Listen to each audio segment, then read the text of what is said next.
right. All right, officially call this meeting to order. Real quick, are the mics on? Yes. Commissioner Strader, would you lead us in the flag salute?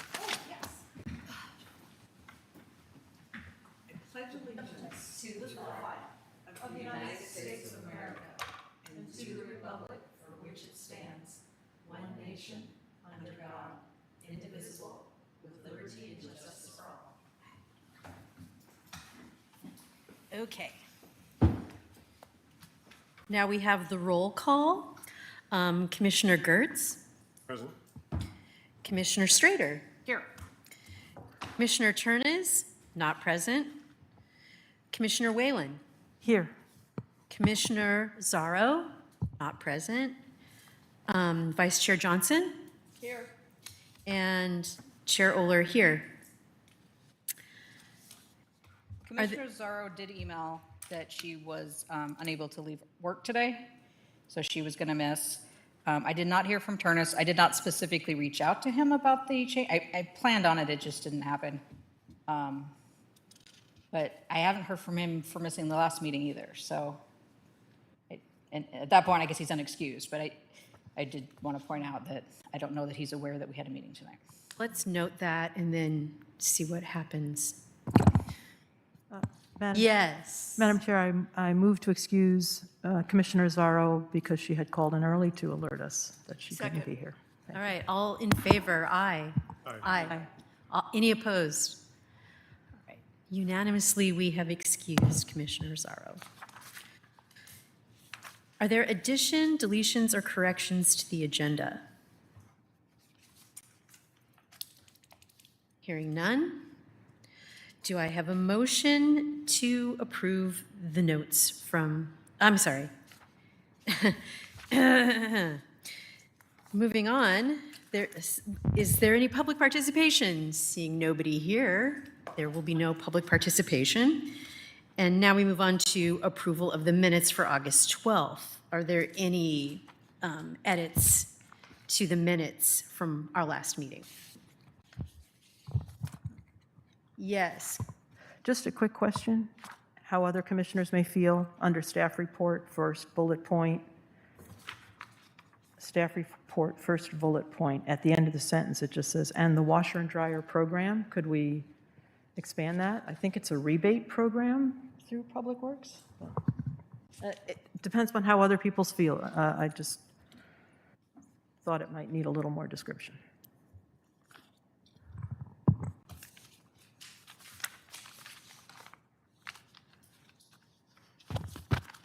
Not opposed?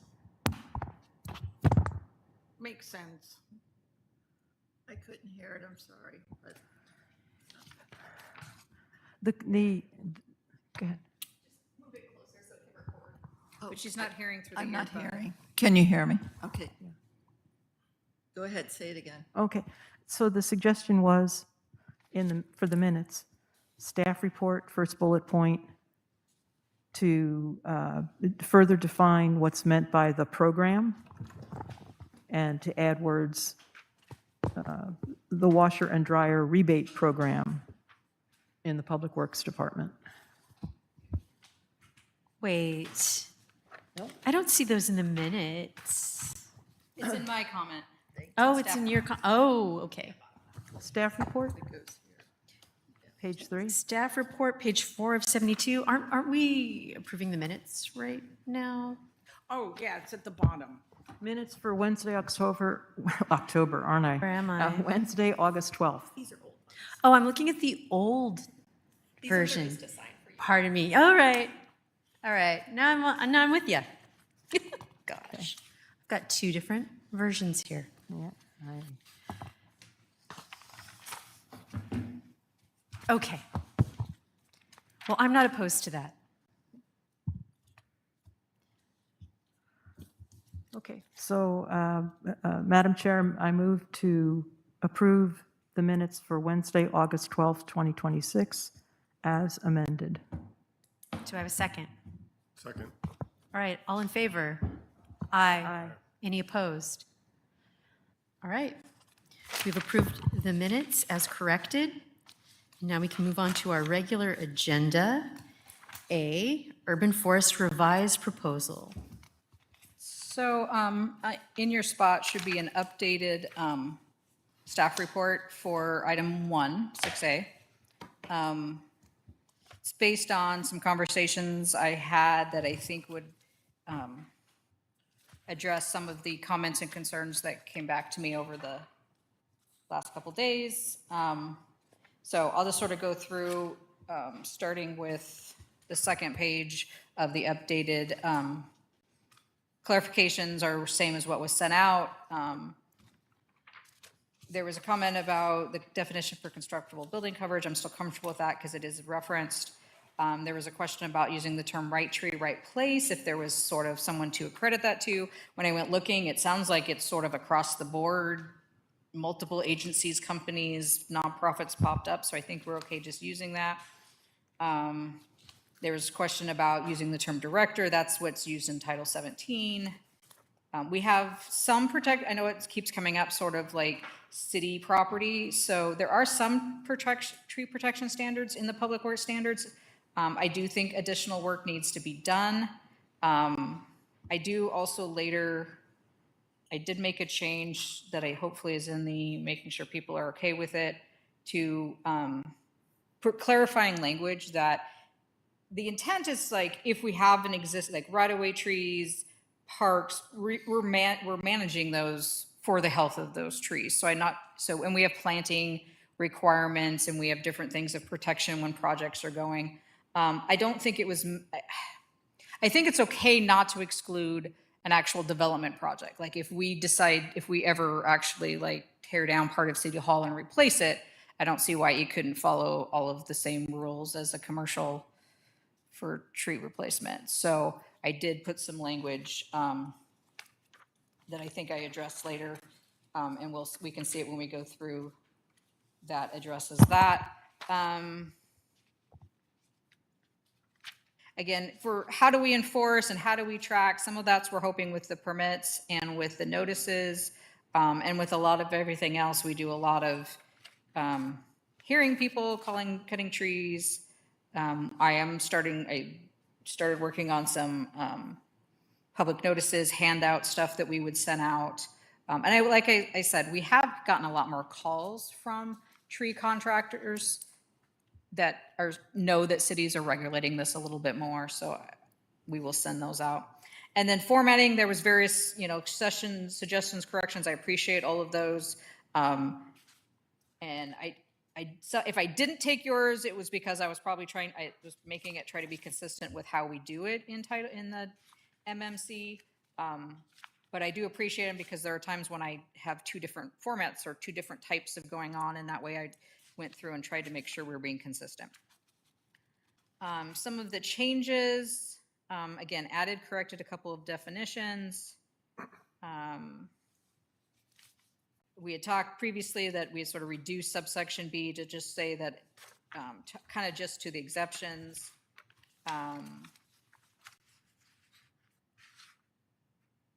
Subsection C, so basically I just sort of did a highlight of what each subsection is, and then we'll go through it. The next thing is the more kind of like the stuff I think you need to make decisions on. So again, subsection C is identifying what is regulated. Subsection D is identifies the tree credits and how we calculate it. E is tree removal on undeveloped lots. And then, which is prohibited unless dead, dying, and hazardous trees are there, to which they would require a minor permit, and that we aren't requiring replacements for dead, dying, hazardous trees. Subsection F is removal on developed lots. I got a good catch from council or commission member Whalen, the idea that we were dealing with developed lots for 1 and 2 dwelling units, but we didn't actually deal with developed lots for other zones. So I did create a new section for that. Subsection G goes through associated with development, which again has a minor permit for 1 and 2 dwelling units, major for the rest. Then obviously we do retention. There was a request to say that the map should include trees. So right now The original just said for retention plan, it just shows the trees on the property. There was a request that it should include trees within 30 feet of the property, so that way if they're affecting other trees, or if we need to protect those that are trees on the next property, which made sense. No changes to tree protection. A little bit of changes to tree replacement. Replace cannot be achieved with determined to not meet landscaping best practices. Felt like that was a little bit more of a specific, not just, oh, I don't think we can achieve it. No, you have to show me how and best practices. I removed language. Breon's had language for lots less than 3,000. We really don't have lots less than 3,000 that are truly lots, so it didn't feel like that needed to be an exception. It was pointed out that most of it, we were talking about 5 years, except the in lieu of maintenance timeline was 3, so I changed that to 5. And then a little bit of more specifics for bond and security. The rest of that, no changes, except for obviously the current draft has removed of the penalties and added VCA, but we'll discuss that as we go through the next page, which I hopefully we can kind of use. My thinking was we would use that side by side as we sort of just scroll through. And where I feel like there's some real decisions that need to be made so that everyone's comfortable. I would love to have some direction. And then the very last page of the supplemental that I gave you, I sort of rewrote, because really subsection D, I think, is the heart of the issue. And so I wrote out a sort of revised version with some of the suggestions that have been made that I think, so I had a like I said, a conversation with some, again, trying to reach out to council members, trying to get a feel. There's a couple additions that I am suggesting that I think will make it more, on one hand, more palatable for some in the middle. It also, though, was offset with, I think, a little bit more requirements than I didn't think we could get. So we'll kind of go through that. So that's just like a brief high, and then we'll kind of get into the details. But I think there's some really good stuff here. So just real quick, let's just go ahead and start with page 10. And then if you just want to have beside you my direction from Planning Commission, those are things I think we need to highlight. And then if you come up with other things you want to highlight, please feel free. Does that sound acceptable? For definitions, it was requested that we add a definition, and I'm going to call it a nuisance tree. I found that in somebody's code. I think it might have been Vancouver's code. Yeah, I think it was Vancouver's. The idea that a nuisance tree means a tree causing obvious physical damage to private or public property, included but not limited to sidewalk, curb, road, parking lot, building foundation, or roof, unless it can be corrected by reasonable practices. And so I think if we add that definition and then allow removal of a nuisance tree similar to dead and dying, that was something I think that would help get more support. And I didn't think that seemed very reasonable. Should we go through these 1, 2, 3 each separately rather than as a 10? All right. Any discussion on adding definition of a nuisance tree and go around the horn? No problem for me. Okay, I'm fine with that. okay. I thought we had that in Burion's code under risky tree, but is that gone now? I think it may have, yeah, I didn't find anything. We have hazardous tree, but Hazard. I'm not seeing something that's quite like this. Okay, sure. So I can double check, but I didn't find any, it didn't jump out at me when I was looking through it. Yeah, nuisance and risky do seem a little different. Oh, I'm fine with it. Makes sense. Yeah, me too. All right. Nuisance tree, we all agree. And then another request was that for consideration is to either put it in the exemptions, or I could add it in the individual sections, is to basically allow tree removal to accommodate an ADA need. The example was, let's say they needed to put a ramp in the front yard, and there's a tree in the way. That, again, I don't know how often that would occur, but that was, was a request that seemed to be, make it a little bit more, again, accommodating for people's individual needs. All right. Okay, so you're saying, are you going to define it has to be right around the house? In other words, we know there's a place where they built the 4 ADUs and there were trees that were gone at that time when they added the extra ADU. What would protect that? So this would be for an ADA, so disability. Oh, ADA, Sorry, no. That's why I can't hear this. Too many acronyms. So basically, it would accommodate, so like elderly needs a ramp is usually the case. I don't know what else there would be, but if, Disabilities. yeah, so if, in order to put in a ramp, they would need to take down a tree, are we willing to put that accommodation in there? Yeah. I'm willing to have an exemption for ADA. That seems reasonable. No, I'm not saying for ADA, but again, if it's not really defined on the scope of where things can go around for the ADA, that's the only thing I'm talking about, because a ramp is different, but say they want to add a big porch on the back with a ramp in the back, and there is a tree there that's a bigger tree. But I'm not against ADA, don't get me wrong. It's just, I'm Put thinking. some parameters around it? Yeah, I think not, because people already abuse ADA sometimes. You know, they get their parking permits, but they're not really ADA.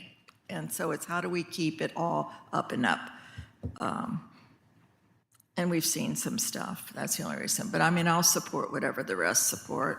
You support it. You just like to see more guardrails. Yeah. All right. Commissioner Gertz? I support it. Yeah. Commissioner Whalen? I support it, but I do want to just go to a higher level for a moment. We still have a basic structure in this proposal that exempts lots, existing lots, with 1 or 2 family dwellings on it, correct? So these. And I don't mean to go too far No, and that's afield where to I just guess, say. if you want to pull this out, so it should be on the supplemental that was at your desk, the very last page of it. The sort of the trade-off for some of this is that if you look at 1A and B, so basically the idea would be to pitch to them, we're increasing some, I guess, exemptions. At the same time, restricting it to 1 healthy, because yeah, if we didn't, it wouldn't matter. Right. But 1 healthy regulated tree may be removed per year, up to 2 years of tree removal, or 3, we can figure out that number, may be removed, may be banked, meaning you can take 2 trees at once with no additional trees allowed to be cut until the 3rd year. And then also if you look down on G, so it would require, and then I've added require a tree removal notification instead of requested, make it required. And then G is that, and this, I guess, it's supposedly based on Vancouver, I couldn't find it, but it's just another way of saying it, is instead of saying that you can't do anything for 2 years, basically it says healthy regulated trees removed within 2 years of a building or land use permit submission shall be subject to tree requirements. So basically, if you take down trees and then within 2 years you come in and apply, we're going to then retroactively make you replant trees and do stuff like that. So those would be sort of the trade-offs for some of these things that we are reducing.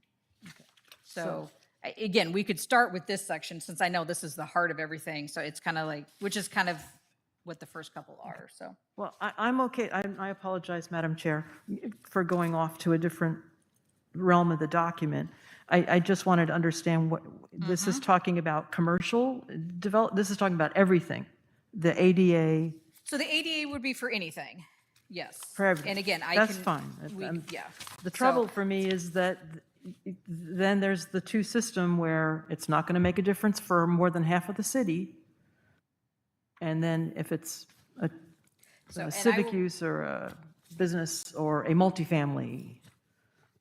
I mean, disabilities can be temporary, and many of us will find that we need that within our lifetime. I think it will apply to more people than you might think.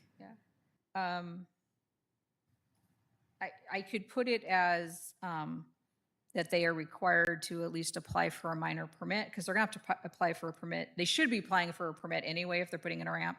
So we could do it as a minor tree removal permit to make sure they really have to take out the tree, Okay. if that language sounds, Yeah. just again, Guardrails. using it as a little bit of hoop, but not too bad. A little bit of a guardrail. Rail. Okay. Commissioner Strader, your thoughts? So about the guardrails, are we only talking about an ADA ramp? Because it's like if D, your suggested language on the last page, if that gets removed when this goes back, or if it doesn't get included with what goes on and become part of our code, then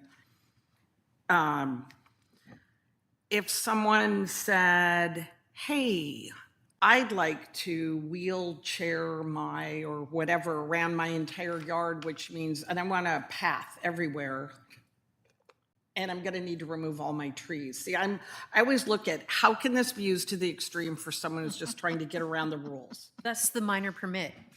So I think, yeah, so I could add some language that sort of puts some parameters Yeah, around I it. have no problem with a ramp. I have no problem with modified, mobility. I mean, my mom's in a wheelchair, so I understand Yeah, how and it is, could be but to accommodate ADA not be- access to the, into the primary residence or into the residence or something. Right, if it's a reasonable thing, and then it's how do you regulate reasonable? Like, if it's left to somebody's discretion. Right. That, it becomes more tricky, I guess, or could be, I don't know. Tree removal to accommodate an ADA need may be exempt. Oh, there you go, yeah, if it's a may, yeah, that it has to be, yeah, I mean, May, and it has to be reviewed, and it has to have a permit, and something about the, May be exempt upon successful completion of a minor permit, something like that. something like that. Okay. yeah, removing trees for a real need, removing trees, naming it that, just as a way to get rid of trees. If there's a way to not have that happen, No, and I get that. okay. So let's go ahead and just do this, because I think All right. this is the big thing, and then the rest is just ticky-tack stuff, Marlon. And you already know that D is blank under one. Yes, D was where I started to put it in, then I didn't put it in, because then I was like, should it just be a general, because it's for everybody? So I will fix that. So this is, like I said, this was sort of maybe a closer compromise than what I brought to you last time. So basically, it does say one healthy rate, instead of just saying you can cut whatever you want. One healthy regulated tree may be removed per year, with up to, we could do 2 or 3 years of tree removal may be banked, meaning you could cut 2 or 3 trees at once, but then no additional tree would be allowed until those years pass. I had 3, I went to 2, it could be, I've gone back and forth. I will say, the attorneys did not, he was uncomfortable with you can't, for every tree you cut, you can't build for a year. He felt like the fact that it could be really a long time, he was very uncomfortable with some of the application with that. He was much more comfortable if it was something like 2 years, that seemed more defensible and stuff. So there's that. And then, so again, up to, like I said, we could either bank 2 or 3 years, and then basically that any dead, dying, hazardous, or nuisance tree could be moved in addition to the healthy trees. They are required to do a notification instead of requested. My thinking, and obviously that form would they'd have to mark what type of tree, why they removed it, that kind of stuff. And then added a little bit stronger that the applicant is strongly encouraged to plant replacement trees to reflect the minimum tree credit goals and assist in the rebuilding of the lost urban forest. Again, trying to put that there's a reason why we are asking you to put stuff.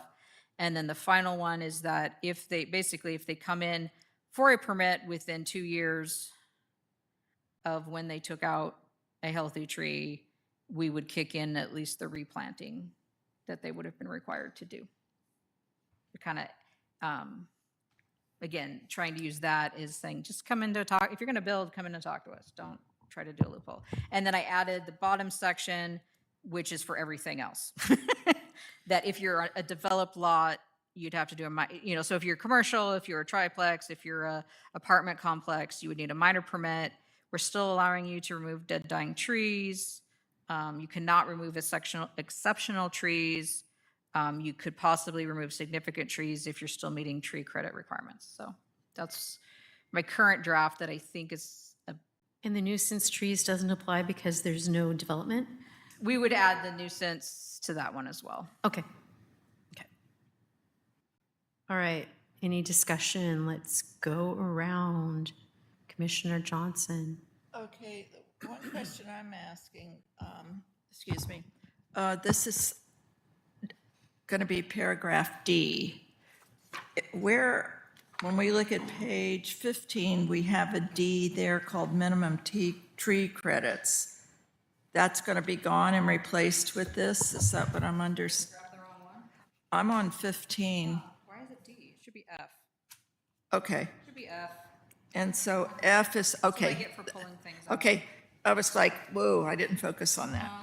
And, and doing it the last minute. no, that's fine. So it's F. All right, thanks. All right. I just saw it.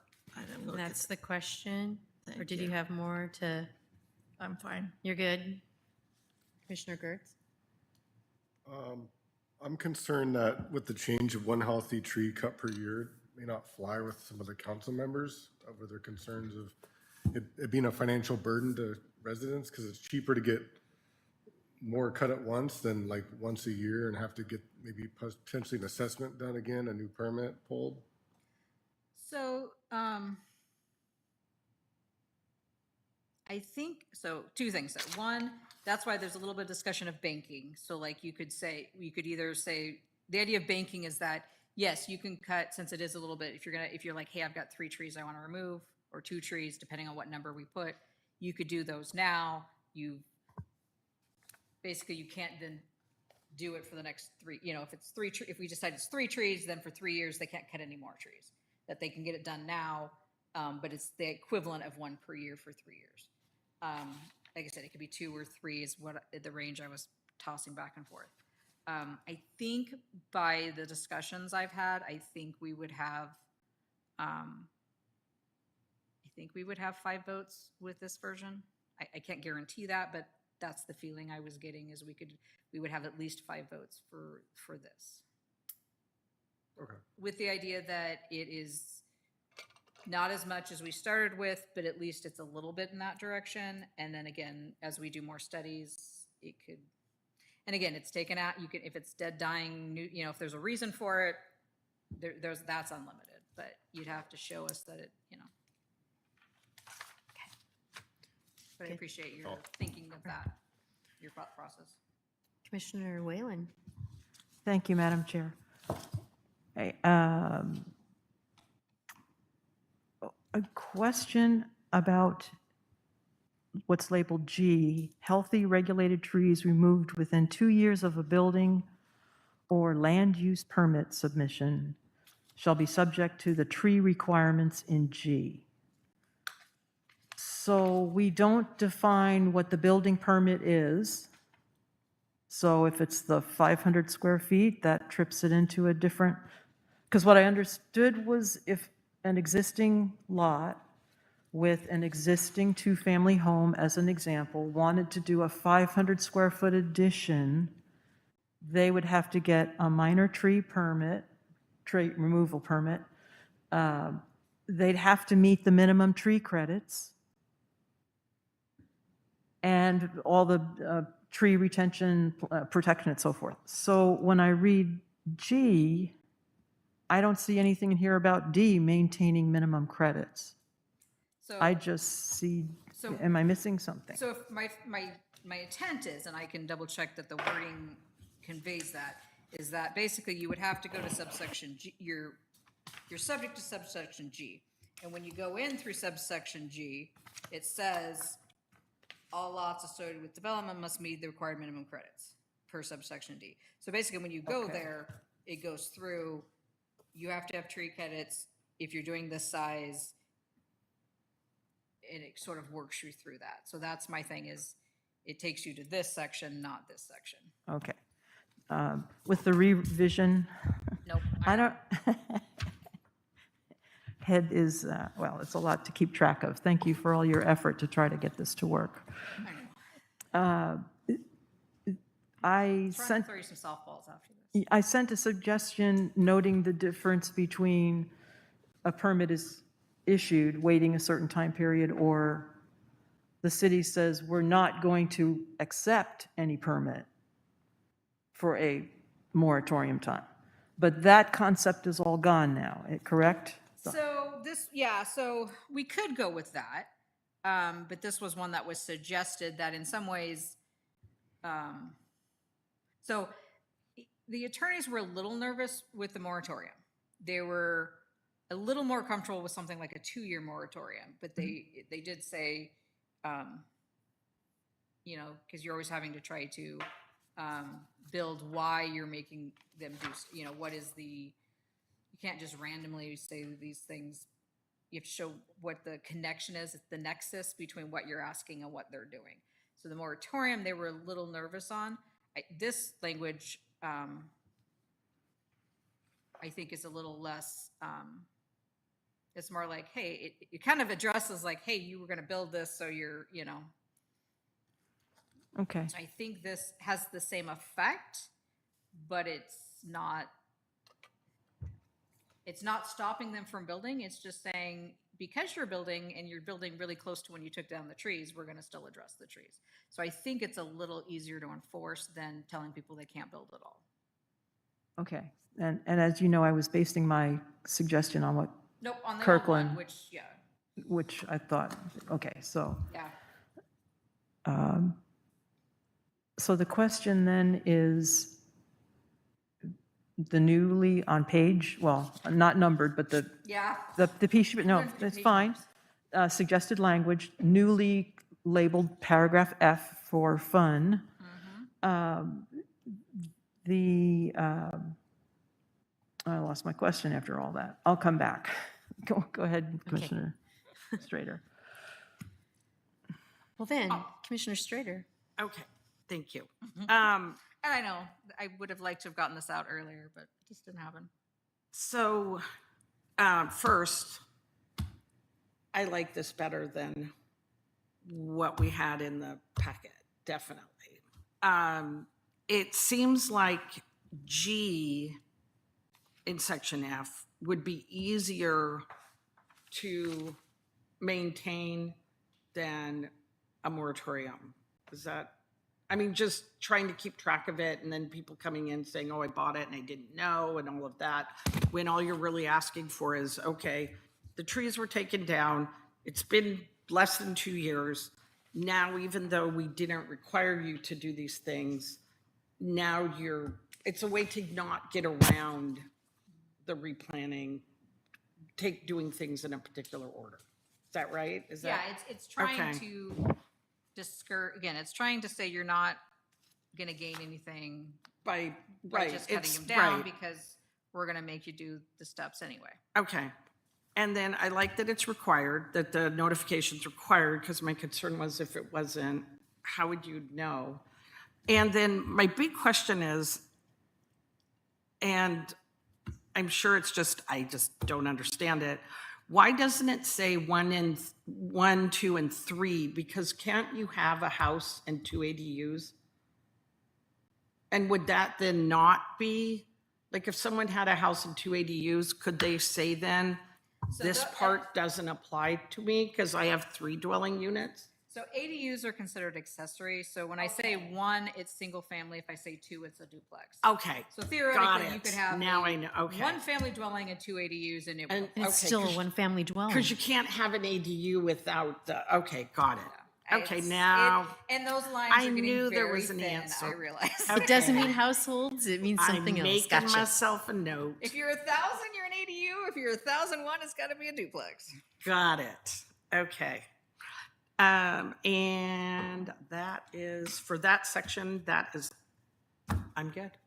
All right. Yes, you may. What fell back in my head with that break? Thank you. I still have a general policy question of a lot going through the process of being built on. And it's a duplex that goes on. And then 2 years, and they've had to meet the minimum tree density credits. I've already asked this question of you in print, so you know where I'm going. But they've planted the required trees, they retained what they could, and they come in 2 years after they've moved in. You've got a maintenance agreement in the code for 5 years. And within, let's just say after 5 years to make it easier, they want to come in and say, hey, I'm an existing house. Now I want to be exempt from having to maintain the tree credits. I want to clear my lot. Is that still possible with the rewrite? I would say after the 5 years, then F applies, and if this passes, they could do the 1 tree a year with the banking. Okay. Now, again, it gets a little bit, depends on the size of the trees and all that stuff. So, but I think 5 years lets a tree get pretty established. But once a house is built, it's existing. So I just saw that you have some challenges with having made a developer do all of this. Part of, I guess, you're partially relying on that. I think the general resident is not out to clear all their trees.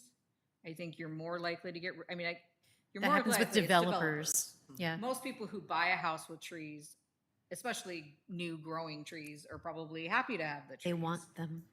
So I think some of that's what you're trusting, that historically people have not taken down a ton of trees because they've been able to for years. It's sort of the developers and that are now allowed to put ADUs and different densities and stuff that we're trying to just slow down. Right. So really what's happening and what I've witnessed in recent years is just, it's not people buying, some depressed homes, they get bought, refurbished, and the lot is clear cut. And that's what I want to see stopped because that's what's really precipitating a lot of the outcry. And if we're diligent on getting them to at least do the tree notifications of what's being cut, and we start getting data, we can start showing how much of an issue it is. And and what's it tied to? Is it new people coming in? Is it trees that are just getting old and dying? Is it developers? We'll be able to get a lot more data that then maybe in a couple years, if we're like, hey, it really is, people are just taking down trees more at a higher capacity, then maybe we have the leverage to come back and make a better argument for stuff. But I think, We're making a start. yes. And the perfect is the enemy of the good. So is this going to be good? Yeah. Yeah, another question's floating around, but let's just keep it Is there going. anything else with this section? Are we thinking this, again, if you think of something, because again, you just got it thrown at you. Well, if not, I'll go back to the numbered list and we can always come back to this. I would like to say that I would like to stay as close and balanced with what the attorneys have. Yeah, that too. Have recommended, because if it's indefensible, it will be challenged. So why not do what they advise and keep it as close to their exact recommendations? Yes, Commissioner Whalen. Quick question on the concepts contained in suggested language for tree removal on developed lots. Is anything there transferable to tree removal on undeveloped lots? Oh, very possibly. So I don't know that there is. I know we have to change nuisance. I don't think it needs to be a nuisance. I don't think, because there's no structures, and that's sort of what we're trying to get after. Oh, right, okay. So I think that one's okay. And that's because healthy trees, you just can't cut them. Yeah, Okay. we're trying. And is there a penalty for an existing one or two family dwelling, and they've cut 5 trees all at once, and you're only, I mean, there's no penalty, correct? I think under this, there would be, which is why when we get, I think there would be, under this, there would be a penalty if they cut more than what they're allowed. And that's why I'm trying to balance the fee schedule, or the penalty schedule, with this idea of also doing what we're calling putting in the language for the voluntary compliance, is that idea that I could offer some alternative consequences to simply beyond just monetary. So, because I think that was some of the hesitation with the high monetary was, could we have some other options? What if they can't afford it? Because, and so I under this, if they cut more, then yes, it would kick into the enforcement. So, which again kicks back to us making sure that we are notifying people. Again, we'll see. But they don't need a permit? They The have new to- language doesn't say, They have to notify us that they are cutting, technically, they don't necessarily have to do it beforehand, but they would have to notify us that they're cutting down. the F that was in our packet, 1A, said no tree removal permit or replacement trees are required for the removal of regulated trees. So that's That's going gone. away. Doesn't specifically say no replacement trees. I probably should put that in there. So no replacement trees are being required, but we are saying that they're limited to 1 a year with the banking option of either, again, we could do 2, we could do 3. I don't know that we want to get much farther than that, and see if it, Didn't the attorney say 2 was the limit they were comfortable that with? was for like our not letting you build for, so this would be, basically, so the banking would be, okay, you get 1 a year, but you really want to cut down 3, so fine, we'll let you cut down 3, but you can't cut anything else for 3 more years. Sure. So I think that's okay, because that's not tied to development. That's just simply, you're cutting your trees early. So you could do 2 at a time. So basically it'd be like, you could cut, or if you did 2, it's like, you can cut 2 this year, you don't get to cut a tree next year. If you really want to, you could the year after that. So part of that is making people, one is just trying to slow people down. What do they really want to cut? And again, I think most residents, homeowners, usually it's only 1 or 2, it's because a tree it's just really nervous. It's near my house. Yeah. It's the developers that are coming in and wanting to, like, I want every tree out because it'll just make my life easier. This would make it very difficult for them to do that. And I think by having exceptions for if it's dead, dying, and disease, those don't count. So if you really have like, hey, it got hit by lightning and it's falling down, we're fine. So Okay. is the question for 1B, D1B, do we want to have 2 years of trees, or do we want to have 3 years of trees? And that's where I'm sort of leaving it. I originally was kind of thinking 3, and then I went back to 2. And again, this is where I'm wanting a little bit of consensus, because in the end, I was fine with 2. I'm fine with 2. we'll see with 2 and Yeah. see what council, they could always make it 3 if they really wanted to. We have a divergent opinion. He I can wants, tell. you can say you want 3. We're talking about 1B still, right? What? We're talking about 1B still, Yeah. right? In the suggested language. Yeah. Yeah, I mean, I'm okay with 2 years, but I can see situations where that may not work, and we could run the same situation where the attorneys didn't like the postponing the permits, because what if they have a valid reason they need to remove 5 trees? Are we gonna make them wait 5 years? Can we hold them and get to that? And then plus, on section G is gonna, I assume, remain 2 years. So they can cut down 5 trees, 2 years later, they can do the rebuilding, but sure, they have to then abide by the replanting, right? So, Yes, Commissioner Johnson? I was thinking our goal was to really, we've had so much back splashing because we were too strict, and we don't want to become too lenient. we got to come to the middle of the road.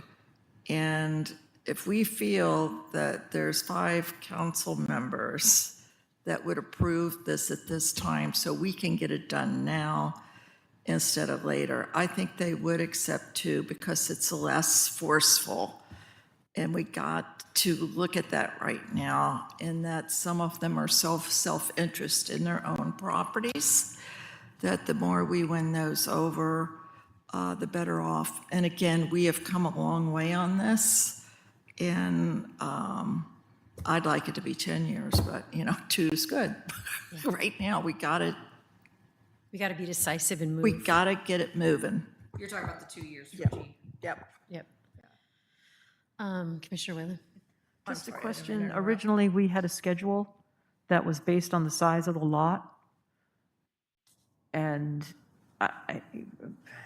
I'm okay with things as they are written, but I'm just throwing out there the next nuance, which is, well, how come that person who has a 4,000 square foot lot, whereas I have a 16,000 square foot lot, I only get to cut 1 tree? Wait a minute. You could also, though, a small lot could have 10 trees and a large lot could have 3 trees. this So I is think true. you could kind of, This is simple, and because of the simplicity, it's easier to, That's true. you don't have people arguing. And that's the thing about, do we do size by species? Then people will argue with you all night about what species it is. It's just the simplicity might help. so Commissioner Gertz was just his was more on, I think, the banking, right? Should it be a slightly higher banking, but Well, because you mentioned 3, as we were discussing it, but it's written as 2, and so is it up in the air? you would support 3 for the 3. I would support 2, but I'm just kind of concerns of other people accepting it. So we're okay with, Yeah. okay, so I think. So I'm everyone- confused. is We're it talking 3 total? 1B? Yeah, D1B. Tree removal on developed You're okay lots, with- 1B. Basically, you could do 2 years of banking at a time. Because I felt that it tied in with G, because that was 2 years, Yeah. right? So that. Yeah, if that would we- be the same. Yeah, yeah, so we need okay. to keep it similar. Oh, gotcha. More understandable. All right, so So Commissioner Gertz, are you saying that suggested language, subparagraph A, 1 healthy regulated tree may be removed per year, you're suggesting 2? No, so I meant for the banking, sorry. Just for the banking? Yeah. Okay, Allow he's the saying that banking, B yeah. matches G, so then that makes sense. okay, Yeah. all right. I got it, I'm with you now, thank you. The intent of them, if they change their mind, I'm gonna build now, well, then now you gotta abide by the other rules, and it's the 2 years goes along with they're waiting 2 years to cut down another tree, so Got it. less of a loophole. Yeah. All right. So so if anyone thinks of something at the end, we can always come back to that, but let's zip back to the other. So if we go to subsection C, which is on page 15. So this is what we're kind of just talking about is, so we had so 1, we can stick with what we've got in here, which is the flat rate amount. I've seen anywhere from 24-inch, 20-inch, 30-inch of diameter of what would be the exceptional tree. We did Burien, which should be option 2. Burien had, like I said, sort of the table of depending on the species of tree, the size. Commissioner Whalen, she had pointed out that can benefit both ways. Like if you're keeping one of a tree that its maturity is a smaller, you're actually getting 9 credits for it, even though it's not 30. But for cutting down, if you had the flat rate, you could cut it down. So, but it's more complicated if you start getting into a table. So Generally speaking, it's so much easier, even though it would probably be more accurate to do the table, that becomes a quagmire. I think like the 28-inch is simpler for people to understand and simpler for us to enforce, is my opinion. So yeah, my first is just consensus for flat rate versus the table, and then within the flat rate, which diameter, standard height. Okay, let's go around. Vice Chair Johnson, your feelings on that, flat rate versus table? It's fine. Which one? the flat rate, just 28 inches or 30? Okay. All right, and I feel the same way. Commissioner Gertz? I'm fine with the flat. Flat rate? Commissioner Whalen? I'm okay as a huge compromise to a flat rate, but I would lobby for, or just put out the reason why, reducing the size of what it takes to be an exceptional tree might be worthy of consideration. And that is, if you have your old documents and you looked at that table, you would see that things like Douglas fir, redwood cedar, I mean, just really what we've got here in great quantity is considered a mature tree by 24 inches and diameter at standard height. So by going at a flat rate of 28, where those trees are not getting exceptional tree protection. So I guess the question is there a division in this rewrite that protects exceptional trees more? And I didn't really catch that. There is. I There mean, is. so the other than single-family duplex, the heart of what we had before, that exceptional trees cannot be cut down, or you would have to demonstrate that they need to be cut down if you're developing something, and then you have to do more work. So those are all, so in section G on page 17, when you start talking about major tree removal permits,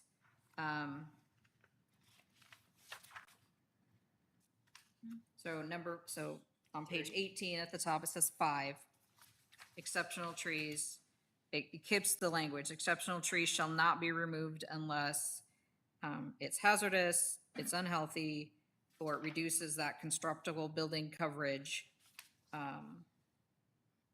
And then it has the exception that you can reduce the front yard setback to protect an exceptional tree, and the language for that.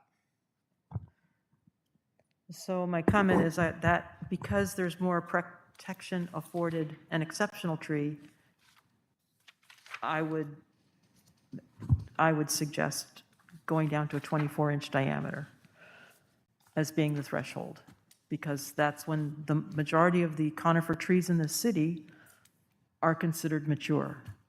So Would you be comfortable with saying 24 inches for conifers and 28 inches for all other trees? I guess so, yeah. I'm just, it was just, what was that table really trying to tell us? And I grant that's, for some people, that may have been confusing. Wait a minute, a madrona, for example, is, you know, an exceptional, it's reached its maturity at a much smaller diameter, Yeah, so. I get it. So the idea was a flat rate. I was just talking about nudging it down a bit, but it's not a hard, fast rule, just a point of conversation. Or 24 inches flat rate? All right, Commissioner Strader, your thoughts? I could go either way with I don't like the 30. I can go with the 28. I like the 24, the 24 for Doug firs and 28 for like the big leaf maples, or if that's a way to get it done. 'Cause, All right. yeah. Yeah, let's get it done. I mean, I'm thinking of my Doug firs, and some of them are, you know, they're about 20, 25 years old, the ones that started when we moved in. So, and seems reasonable. Okay. All right, how about 24 inches for conifer? Native 28 inches conifer. for all other. Are we good with that? Sure, native conifer, and 28 for all others. 28 for, okay. Yep. All right. We have consensus. Okay, so then subsection D, Is that B as the boy? D is in dog. On page 15. Delta.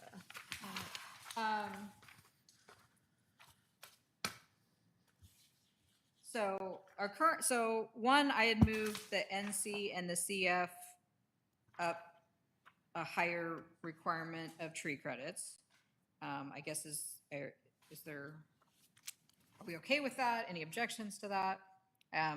Like I said, it does, they do have, they do require additional setbacks, so there should be room to put trees, I think was one of the arguments or things to discuss or think about. And then the second part was, again, I had one council member that actually wanted both categories to be one, which would mean you're requiring more trees on lots. There was a question of, well, why are we requiring residential to have more than commercial? But I think some of the argument is residential has a lot more space. I mean, the idea is that you are supposed to be natural and you don't have as much pavement, and we only allow 50% impervious, so why wouldn't you? So are we good with what it is, which is 1.5 and then 0.15, or was there any strong interest in changing those at all? Nope, nothing for, yeah, I don't really feel strongly. How about you, Commissioner Gertz? Nothing. Same. Yeah. Commissioner Whalen? I love the idea of requiring more trees for the mixed-use districts, town center and uptown, but I don't know if it's feasible. So because we're not talking uses, we're talking about an overall zone, I tend to stay with what's in the table, but, you know, that, like, I think about the fire station, that's community facility, okay. School, that's community facility. So it's really just the business area. Which we kind of let them cover like 80–90%. So they'd have to have tree islands We'll throughout. have to have some, but yeah.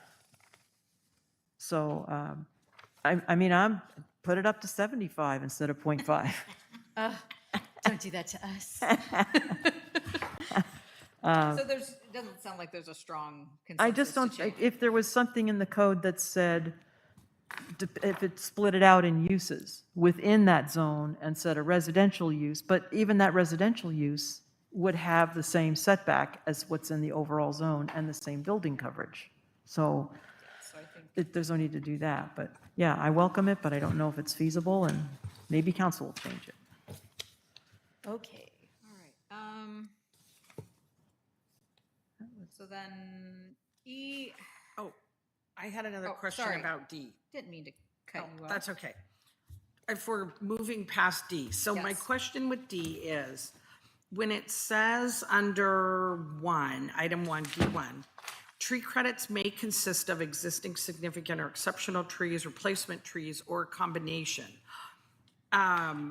What about trees that are less than 6 inches? Because the table on 16 that says existing trees to be retained acknowledges less than 6-inch trees. So, and it gives them 0.75 credits. So we could just say the tree credits may consist of existing trees. Do we just take out the significant or exceptional since it can include? Yeah, unless there's a reason why we wouldn't include existing tree, I mean, because I thought, okay, if there's a development, the trees have been there for a couple of years, they may be under a, you know, that they can't have anything happen to them anyway, but they still count for something according to our own table, where it says existing trees to be retained, but So if it were to say the tree credits may consist of existing trees, replacement trees, or a combination, would that? yes, except, okay, so then, I always look for the loopholes. So I have a maple tree that has seedlings growing all over, and some of them are a couple feet high. Would that count as a tree, like if I had 10 of them, could I say, well, I have 0.75, I have 7.5 credits right there, even though do we really intend for those to count? Would we intend a seedling that's this big to count? So do we want to do 1 inch to 6 inch or 2 inch to 6 inch? Yeah, it seems like it should be at least the minimum that we're requiring Which is 2 inch. it should be from 2 inches to, because that's the minimum that we require to even count as a replacement tree, right? That makes Okay. sense. That totally makes sense. Okay. I'm down with that. Okay, so it's 2 inches to 6 inches. Okay. And that's in the table, tree credit shall be applied as It does follows. say above that and see that they basically have to start with significant or exceptional trees, but then if they can't, they can count the can- others. Right, But okay. that makes sense, that yes. I started looking around my lot and I And saw. I will say, as you much know, as I hate to, I do There are have a pe- few developers every once in a while that are trying Yeah, to. they push them, well, it doesn't say it. Yeah. Okay, Oh, we're changing it to 2 inches to 6 inches on page 16? Yep. Okay. All right. Told you I'm Goodbye wrong. me. Goodbye. Yes. Before going away, there's been a change to the way minimum tree credits are calculated, and it didn't jump out at me until reading things through again. I didn't think I did, but. But there the is. change was, it used to be that 50% of when you were counting up for your tree credits, I thought we had a rule, I know Burien did, about 50% of those points have to come from existing trees, as it was a way, instead of someone says, well, I'm just going to knock it all down and Top of page Plant new. 16I. It says that in I. 16I. Okay, thank you. It's all of the rearranging that I know. I I'm moved not stuff around. tracking, and I apologize, and But I was like, I didn't think I messed with it, other than grouping things differently. I didn't think I had changed anything, so that's good. okay, thank you for finding that. And then the impervious surface, which is different than lot coverage. It's not structure coverage. Impervious surface is like driveways and such, okay. That's the other 80. Okay, thank you for, So 6 and 7, we already dealt with. I don't think I want to touch 5, so just ignore that I wrote it on there. I don't know. So 5 was thinking, but then I have to define, we kind of have defined, Let's not define underdeveloped. Let's just not, we have a definition, but I'm happy to just ignore that I even said it. For now, we can always come back. I don't know if it applies to anything. that's an interesting concept that deserves more time than we can give it. So let's- I think at another, yeah, I started doing some calculations, like on my lot, it would be a footprint that's less than 2,835, which would be, my footprint would be twice what it is. So I mean, I thought, oh, this is just, on an 8,000 square foot lot, it'd be anything under 1,200 square feet. And I thought of all the little 2-bed, 1-baths that are, and I just went, oh, this is, Yeah, just ignore it. yeah. All right, moving on. Weakness. Okay, so there, my, G2. So.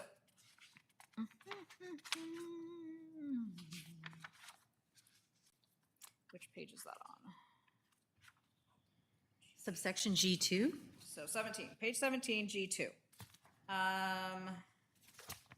There was questions on, so 2A, I had if 3 or fewer significant trees are required to be removed, the tree retention and replacement plan do not have to be prepared by a professional for a managed tree removal permit.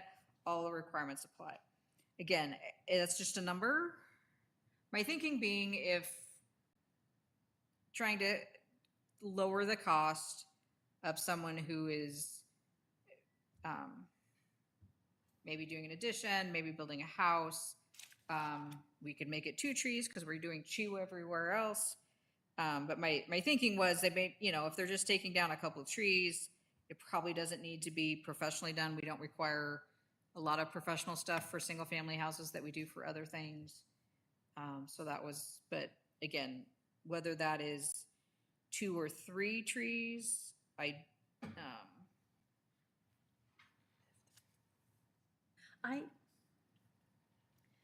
Wait, so the professional would prepare plans for removal of the tree or have to remove the tree?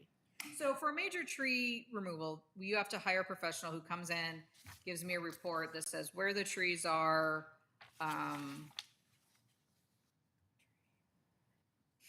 what we're replacing it with, what's the, they have to do all these fancy drawings. My thinking was, that if it's, well, I guess actually we need to, I say significant, but I don't address exceptional. So I would like to probably say if you're just taking down a tree or two, and so maybe it's 2 trees, that they don't have to hire a professional to come in and do a full, that we don't require full civil plans, we don't require those kind of things. So that was my thinking, that they could just submit a drawing to us that shows this is where the trees are. We would say, okay, you need to make sure the other ones are protected, or, however they want to take the trees down. Like if I drew it myself, that would be sufficient? Yeah, Okay. which happens a lot with site plans right now for this kind of level. Looking at this really quick, I say significant trees. Should that be,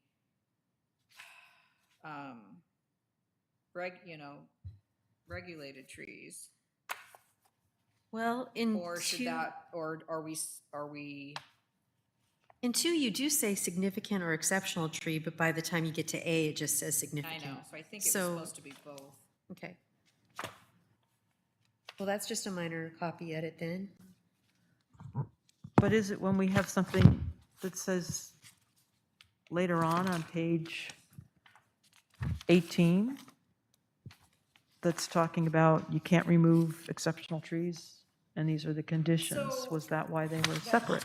Yeah.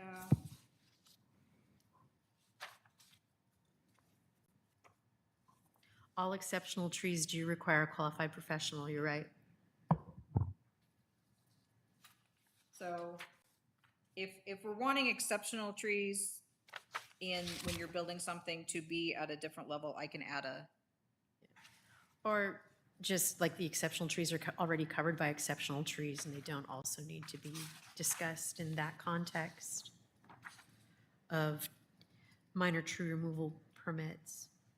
And that remains just significant trees. And then once we're talking about an exceptional tree, then that's when subsection 5 starts to rule.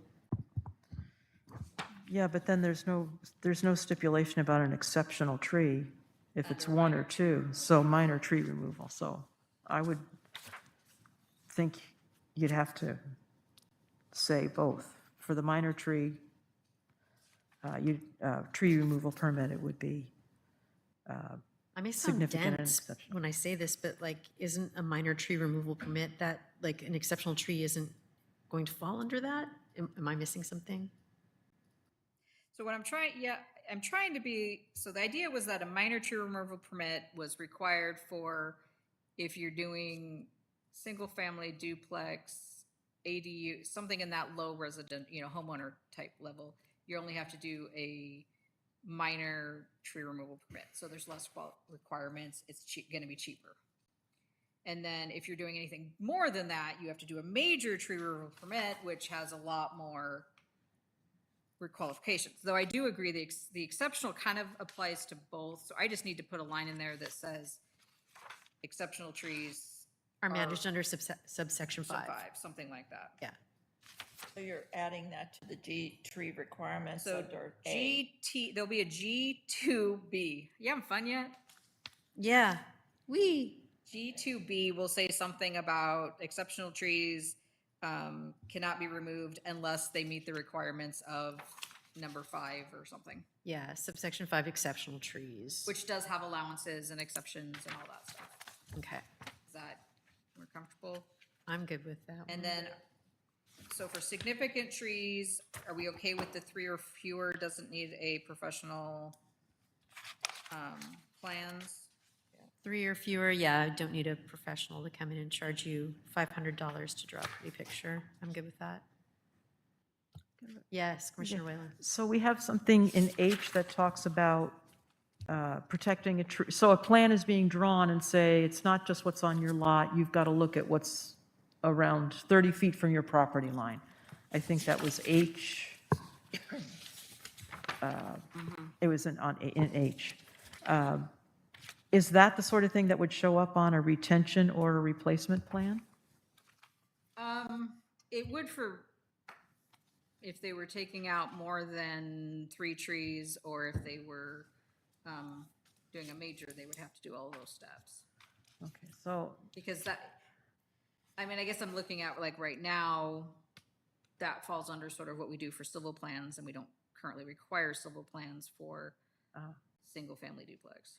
okay.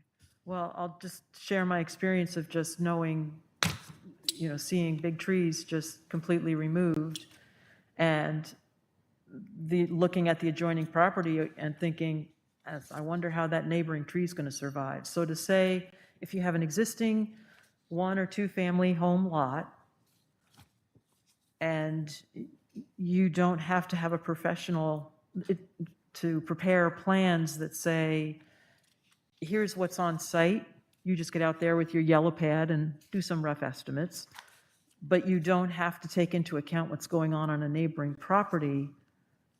It just seems to me setting up a problem. Can you explain more what that problem is you're worried about if they take down, if we allow them to take down a tree so they need to they want to expand by 500 feet and add this extension on the back, they have to take down a tree to do it. What I've seen, literally watched happen, is a developer just out there with the excavator, just going right to the property lines in this one case. And I was just thinking, you're damaging the roots of the neighbor's 40-inch diameter conifer So there. yours isn't so much them taking down the tree, it's them making sure that they mark where other trees. Isn't that under H, retention plan 1, a tree map identifies Yeah, within 30 feet? which I'm not, okay. So the idea is that the minor permit doesn't necessarily require all of that, but I see what okay, so it really isn't whether or not they take down a tree, it's that they need to, when they do the building construction, they need to be aware of protecting all the other existing trees, whether that's on their property or on the neighboring property, be aware of that There's a critical root zone and the whole tree trunk might be 10 feet onto the neighbor's property, but some of these big trees have some Right. major root systems in it. So it has to be something considered next time, but it just seems to me whether or not a professional's involved, is there something that's just, you got to draw in trees that are 30 feet from your property line? So we,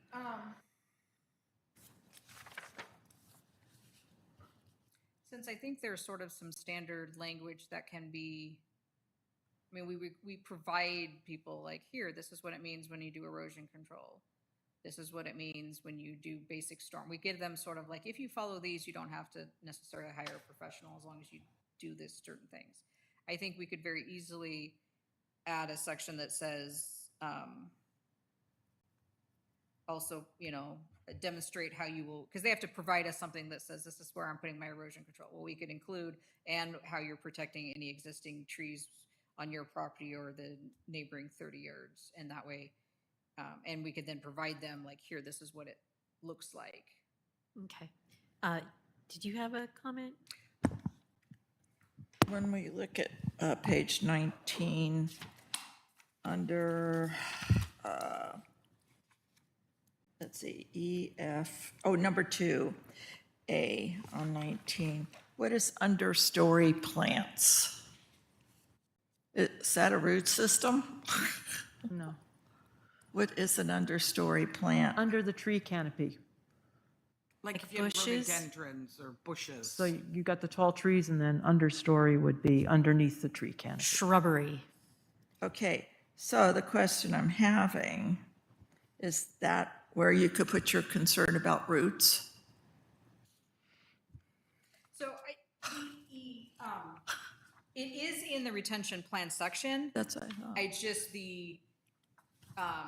I'd sort of, because the minor permit, I'm trying to make it less requirements, it kind of makes you not have to do that. So I think if we just add a line that says, as part of your site plan, you're going to identify existing trees and how you're going to protect them, I think that's a very easy thing to add to this. Let's do it. So I read 2A as, it doesn't have to be prepared by a professional, but it does have to be prepared. Yeah. Because I know when we did some development on our lot, when we put in a garage, we had somebody build it. And we just came in on a paper, drew out what was going on, where we, did our measurement. We did it. We didn't have our site plan. And that's what I assumed 2A meant, is somebody has to do it. You just don't have to spend the money to have a professional do it. And I think it would be, I think if we then clarify that it's identifying existing and removal trees and how you're protecting them, somehow add that language that, yes, again, you could do it, or your contractor could do it who knows enough about it. As long as it's complete and shows everything that we need to see. Yeah. Yeah. I think that would be a good clarification, and I think that still keeps what we're trying to get, so. I'm good with that. I'm good with that. Quick question. Does a grading permit trigger looking at things like that? If they were just doing a grading permit, yes, and I very seldom give them a grading permit unless they can show me they're tied to something else. I mean, it depends on what they're doing, but yes. And yes, it would, that falls under going forward, yes, it will, all of that will do it. Let's drive forward. And in some ways, we would use, I mean, I guess, right now, I'm sort of using the grading permit for some of that, but now we will actually have a tree removal permit, so. So then that, unless there's something else somebody else wants to point out, that sort of leaves the fines discussion, which, I know, and I will make sure, I know some of the numbers in the tables, because we keep changing them, are a little off. I will make sure everything matches up to what we've decided is exceptional and significant. But so there was definitely a lot of, it felt like a lot of the council would be more comfortable if the fines were in the fee schedule. I know there's a lot of the fines are in the code. There's a few spattering fees that are in the fee schedule. So the fee schedule, for those who may not follow all of council's stuff, is basically it has everything it's supposed to have mostly. We are trying to put not so much penalties, but we are trying to move all of the fees that have been in the code into the fee schedule. So that's all in one place. It can get adopted by resolution at any time by council. So, so I've pulled it and just put in language that says it will be put in the fee schedule. What page? I'm not seeing it on page 22 or 23. So if you're looking under 25, let's see. 25. Oh, there we go. Enforcement and penalties. Okay, it's P. So P3D, so about halfway down. Obviously I tried to subset, I've been trying to subset, but I didn't for this one. So about halfway down, it's a little D, and it says civil penalty fines are as assessed in accordance with the fee schedule based on the diameter at standard height of the unlawfully removed or damaged tree. So just consensus if you're okay with that, or if you strongly want to put it back in. And then again, I did add on G, that's towards the bottom, this idea that giving a little bit of flexibility for the voluntary compliance agreement, which gives us, if we feel like, again, the intent is if it's a resident, maybe they took down 3 trees, didn't realize they couldn't. It gives us a way to sort of work up something that's a little less just not dollar amounts, I did put at the end of that, a VCA shall not be granted if the tree was removed for development reasons, to try to, again, get at what I think we're trying to get at. So those are, I guess, so the question that I had is there consensus to have the fees in the code, or is it okay to reference the fee schedule? Fee schedule. Schedule sounds easier to manage. Agree. I think it should stay in the code to be, fees are cost recovery, fines or penalties. And I just don't think it belongs in a fee schedule, but that's my thought. Commissioner Strader? I like it in the code because it's, you only have to look in one spot, but, Knowing that it might be a moving target, it might be easier for council to manage if it's yeah, separate. Yeah, that I don't know, but yeah. my preference would be in here, but. Yeah, me too, but yeah, I'm fine with it being separate. So what we're doing? So we're going to keep, it sounds like by consensus, we're fine with keeping it separate. Keep it separate. Keep it as a feed schedule that can be managed separately, but still mention it, just mention it in the code. Maybe we need The to change our reason, fee schedule to say fee and penalty schedule. I mean, what happens, the reason I say the fee schedule for me, rather than the code, is it costs more to change something in the code Yeah. than the fee schedule. Yeah. And so we don't know if if things happen, we go, no, we have to increase this. And we do say it's in the fee schedule, and it is by ordinance in the fee schedule, because they approve the fee schedule by vote by the council. And it makes it, and I don't know the legality on the thing with bonds and stuff, but I think the fee schedule is the place people can say, oh, how much is it going to cost for me to do this? It's everything. There's the sheet, and then the council also has more control over it over time. It's easier for them to work on. I think they might find that more palatable. Yep. Oh, sorry, when we're done with this topic, I have one more thing. Okay. Okay, So if it's just going to, the consensus is that it stays in the fee, it's moved to the fee schedule from the original draft proposal. I do hope that you will present that fee schedule at the same time as the ordinance, only because it's sort of easy for that to not happen. good points. All right. And then one last, backing up on page 18. Basically, right before H is the little Roman numeral 4. This was the other thing that we asked the attorneys on.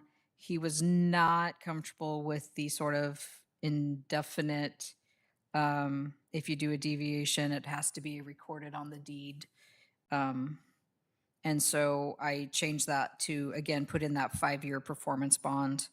That, again, they have to ensure that it survives for the 5 years. And I think if they've done it and and they've made sure it survives for 5 years, I don't think they're not gonna, the likelihood of anyone just cutting it on the 6-year. Which line? Sorry, so it right above the H on page 18. Yeah.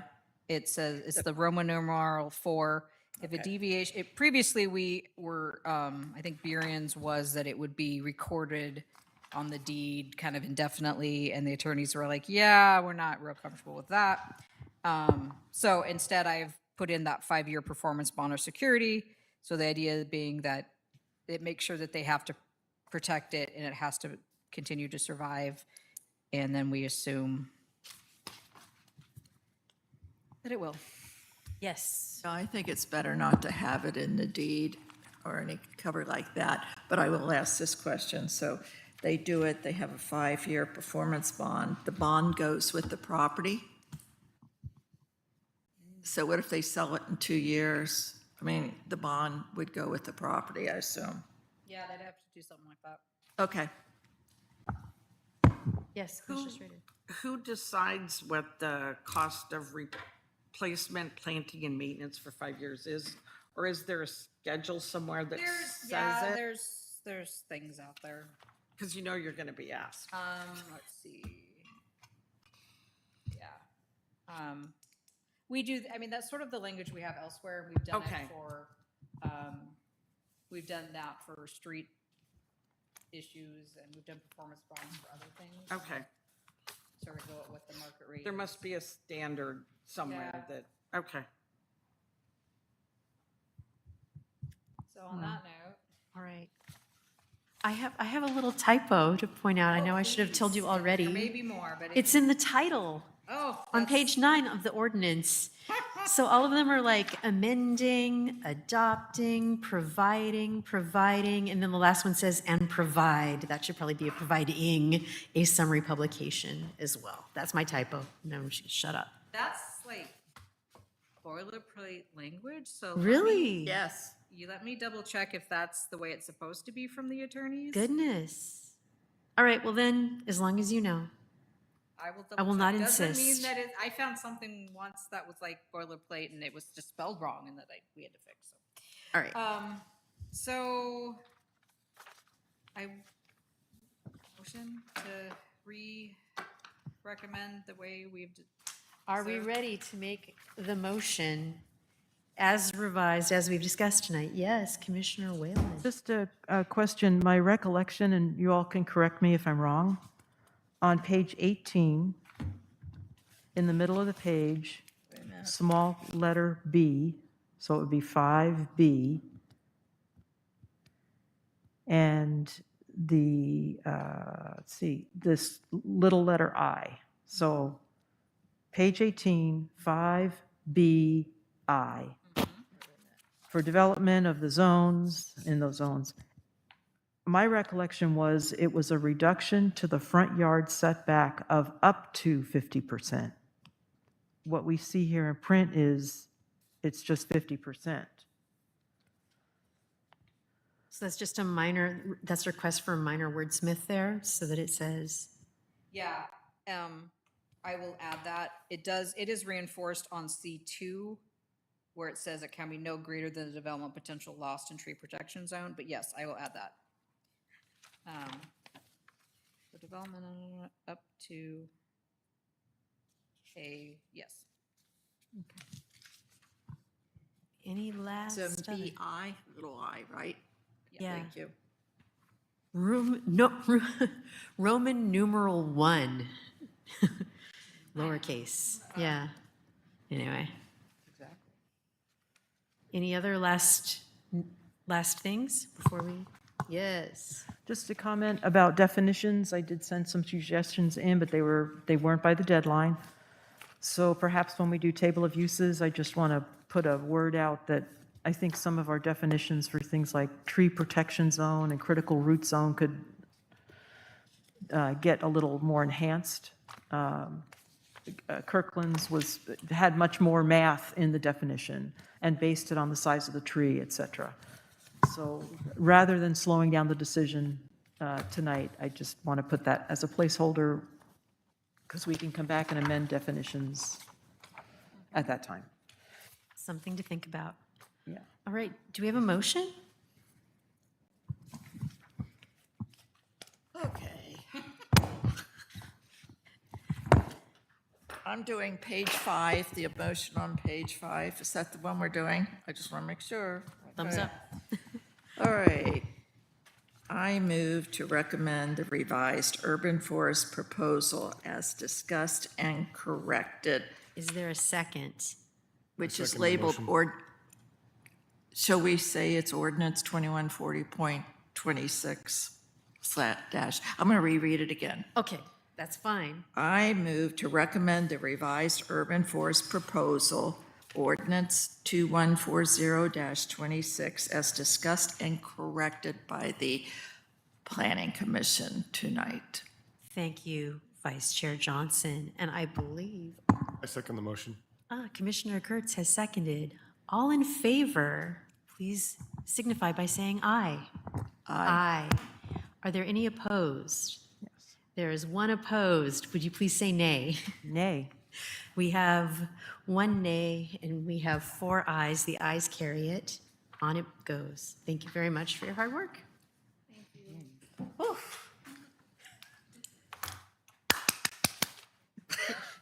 don't want to see it again. All right, I don't know if anyone has any energy left. This was carryover from the last meeting that we briefly touched on. I don't remember, it seems like there was not,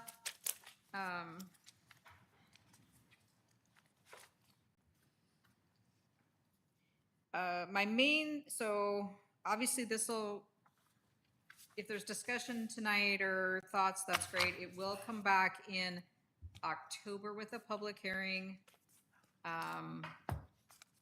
To be either, again, it could be October or November that we actually take action on it.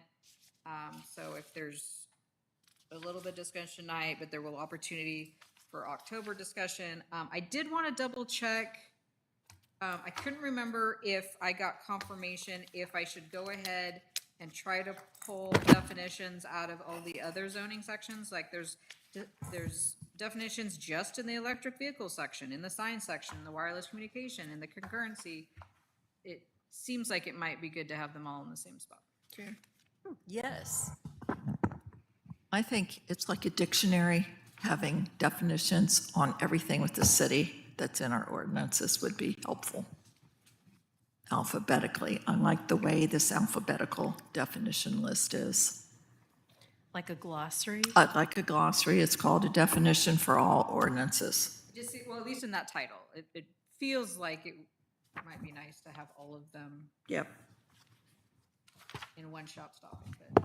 I would support that, but, okay. Is there Any reason other, not to have that? Or, sorry. other thoughts? Any? I agree with them being in one place. I think you have to do it because the code revisor has rules that you have to abide by, and I don't think they let you do various chapters or titles. But if everything within Title 17 zoning was in one place, as you've presented it, where it was 1708, 020 definitions for A, I think that's much more manageable for the future. So the formatting, I think, is great, and moving everything there might help avoid. Yeah, I just found that I all of a sudden was like, where are these? And then I realized they were in one of the chapters, and I was like, well, why would I look there? Yeah, I love consolidating. I mean, we do have some time left, so we could, if there were any burning thoughts that we wanted to get out right now. Yes. So would there be any reason to separate educational facilities into two different definitions? Because I noticed other cities do the educational part in one definition and the administrative, transportation facilities, the infrastructure, the stuff that's non-classrooms. yeah, right. Because to me, I totally support schools and school type facilities in residential single family, but not a big warehouse of stuff or a bus barn or a whatever that, so to have them in two different, to say they're two different things rather than say they're all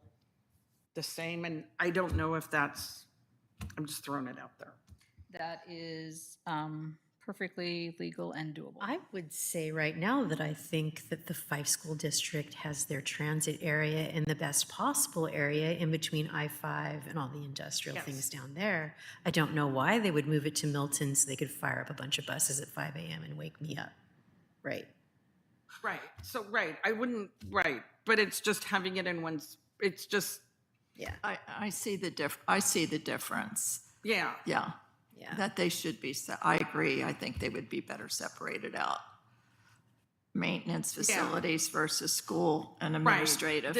Right. That could work, like if they decide, oh, we're going to have a night shift or something, and then now they've already been allowed to, I know there'd be parameters typically, but So I to can- say they're not the same. So it feels like there's consensus to make two separate definitions. Yep. And then for the use table, for the new definition that's sort of non-instructional, would it only be allowed in the community facilities zone then, or community, or where would we allow it? The second definition. That is sort of non-instructional? Right.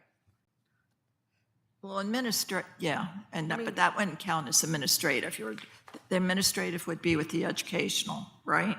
Well, currently, Like we have an office. administration with the educational, but it is all in community facility zone. Okay, never mind.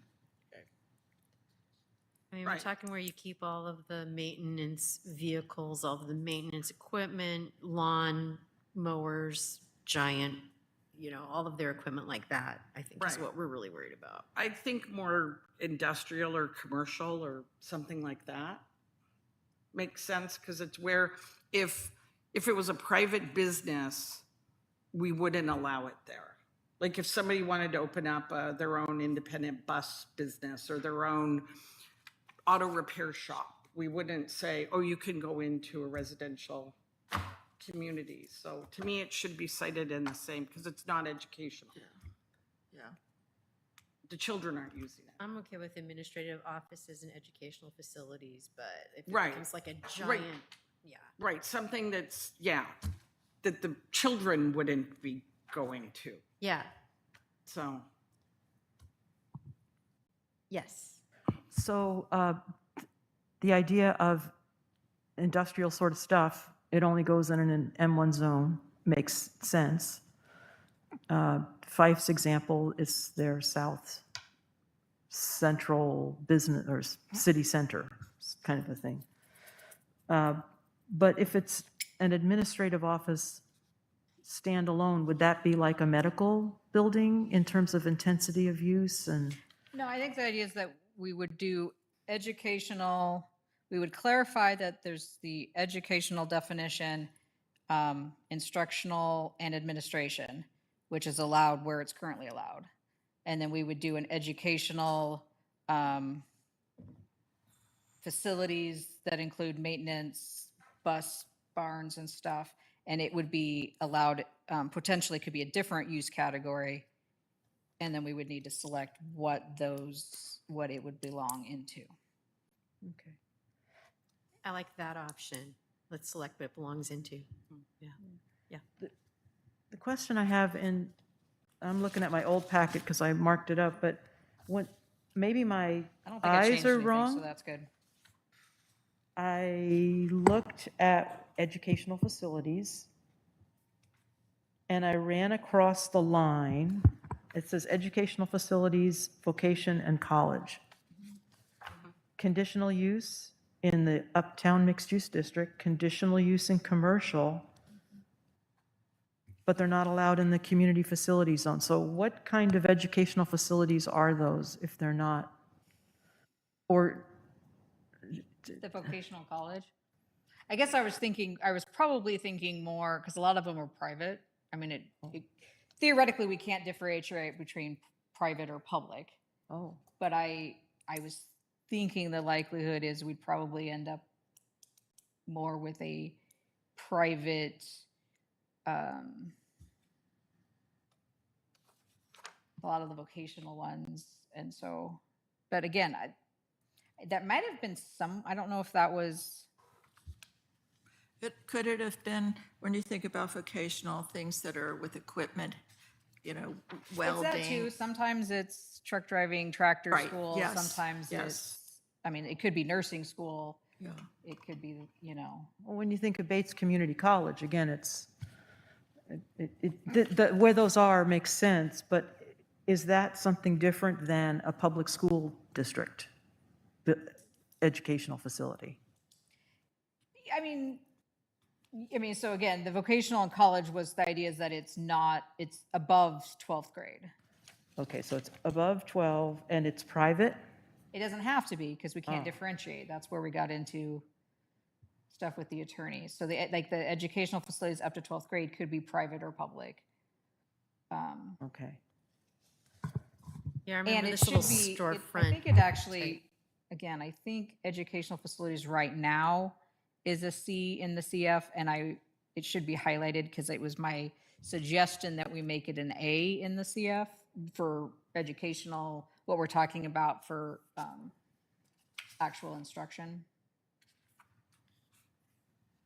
Could the difference between educational facilities up to 12th grade and then the one down below it, that the one below, there's going to be a lot more cars because they're all typically adults, right? That would be driving And again, I think transit in my or brain, whatever. it's not like, yeah, it's a very different animal. Yeah, okay. So maybe we need to look at that definition so that animal has a, comes into sharper focus. Now, the last one I remember like that around here was in Fife, and it was in a storefront, and it didn't last that long. I think it was like licensed massage therapy college. It was one of those pay, like, and it really didn't last. It was kind of in a strip mall in Fife, and I really think that's the last one that we had in the Fife Milton Edgewood community, recent memory. You remember the one? Near where you can renew your tabs, right? Down in Yeah, I think Fife. so. Yeah, Yep. yep. All right, so I will fine tune the educational institutional definition, the vocational, and a non-instructional education definition. Is something troubling you? Well, I do in the sense of, so we have educational facilities up to 12th grade, educational facilities over 12th grade. So it's up to 12th that is authorized in the community facility zone. And that should be highlighted as a potential change. Okay. But I that, think right now it's a conditional use. The thinking being, the thinking being that we allow, if you look under public facilities, utilities on that next page, we allow government facilities as just an allowed use. And the argument could be made that a school is a government facility, and if we're willing to allow a government facility, like a fire department, or, well, actually, a fire department isn't because it's up here. A city offices or something, or a public works yard as just an allowed use. Because we've again, the thinking being that we have designated to be that. We've designated, if it's zoned that, it's designated to be some sort of government community facility. The idea being that, would it make sense to have the education be then an allowed use and not have to go through a conditional permit? That was the pitch that I made, I think, at the last meeting. well, I support conditional use permit because there's more public process. And there can be some very significant impacts with school development and enlarging and so forth. So if public educational facilities are the upper one, educational facilities up to 12th grade, we're thinking about the Fife Milton School campus, I would vote for the conditional use permit.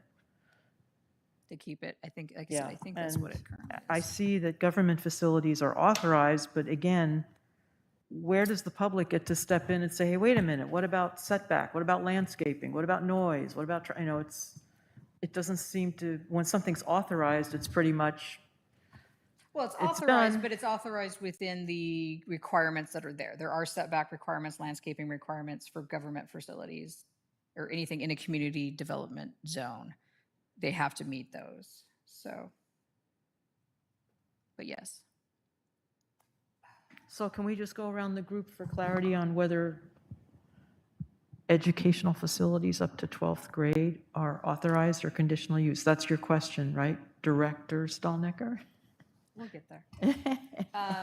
Is that the question? Yeah, so that's, I mean, that was one of the things, like I said, it should have been one of the it should have been yellow highlighted with red that says that's a potential change. Is how are people feeling on that?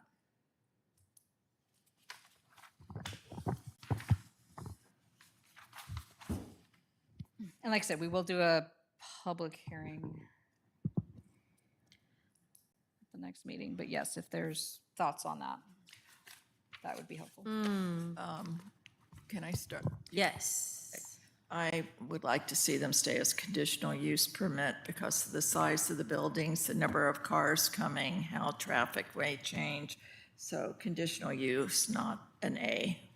Yeah, same conditional use. I think it should stay. Yep. I agree with those sentiments. I agree. Right.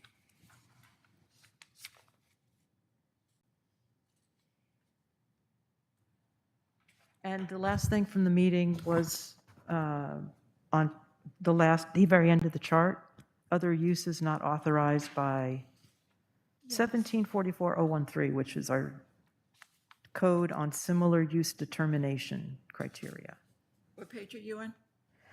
So on page 35, we did, Other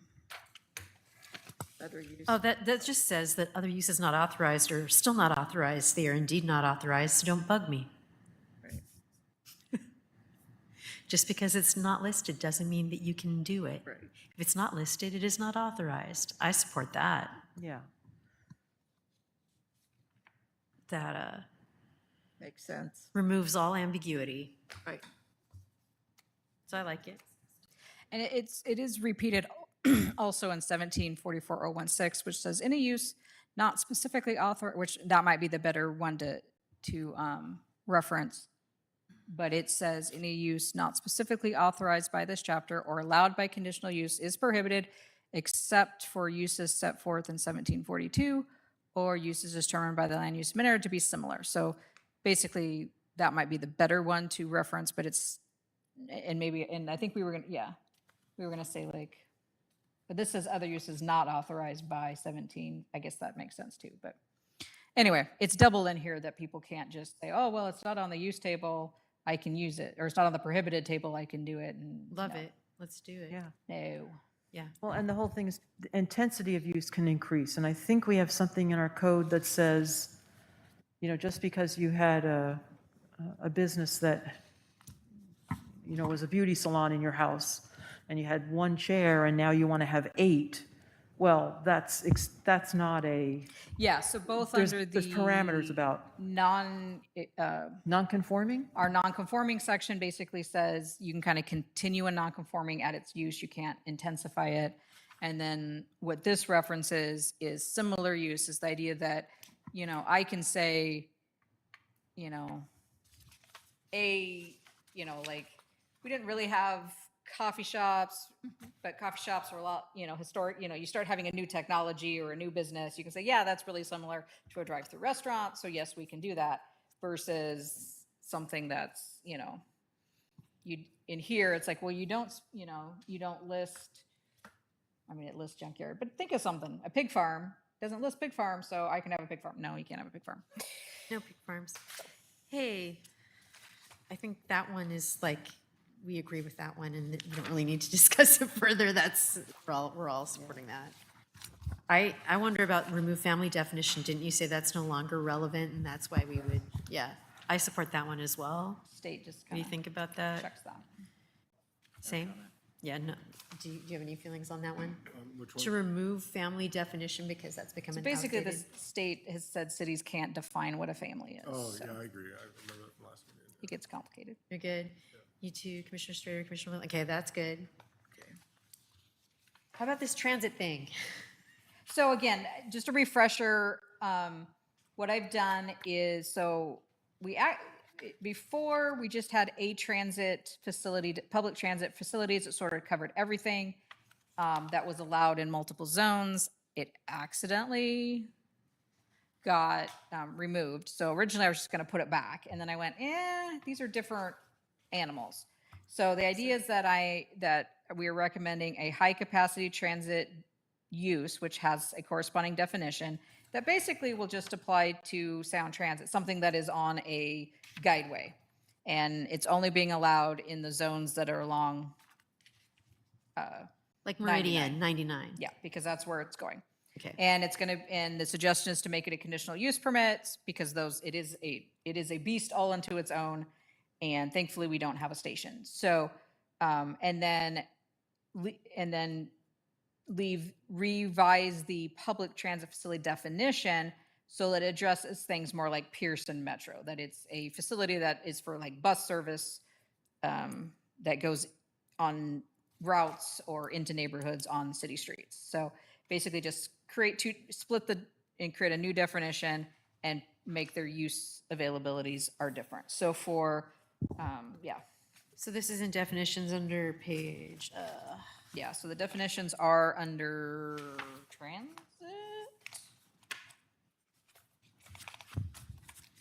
Page 60. Thank you.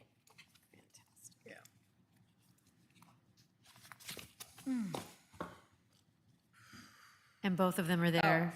Transit facilities public and transit facilities high Yeah, that should be capacity. its own That's line. good.